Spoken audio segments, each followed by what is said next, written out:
Okay, selamat petang. Hari ni kita nak tukar pokok spider plant ni kepada kita akan gunakan leka ataupun sedikit of sphagnum moss. Okay, sebelum tu kita akan keluarkan dia dulu daripada tanah. Okay, make sure bila kita keluarkan dia, kita just picit-picit lah. Picit-picit dekat dia punya apa ni, pasu dia, pasu plastik ni.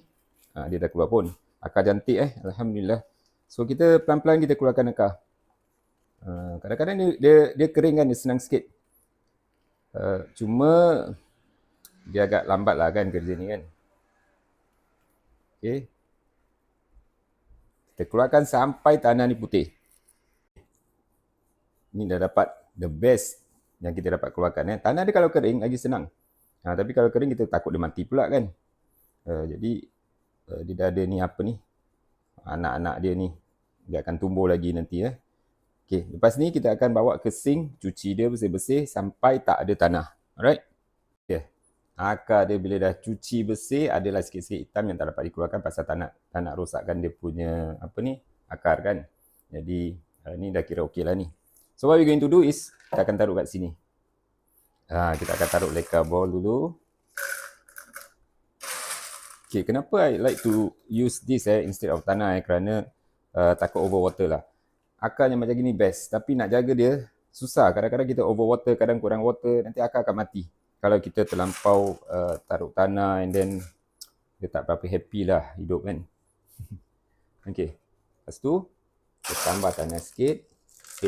Tanah pula. Leka ball lagi. Kasih dia stable.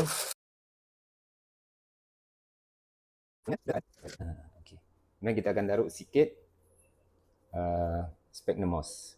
Jadi dia akan lembap-lembap dia akan jaga kelembapan dia.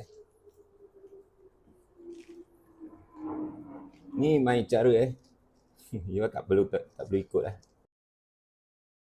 Nak taruh sphagnum moss boleh, tak nak taruh pun tak apa. Tak jadi masalah. Okey, dah siap. Akan taruh air. Okay, air dia agak-agak paras kena leka ball je. Agak-agak kat sini lah.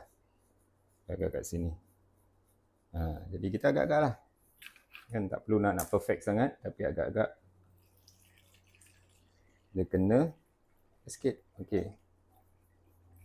Macam mana nak tahu dia kena ke tidak Senang. Kalau kita tarik, dia tak meleleh, that means dia tak kena. Nak kena tambah lagi.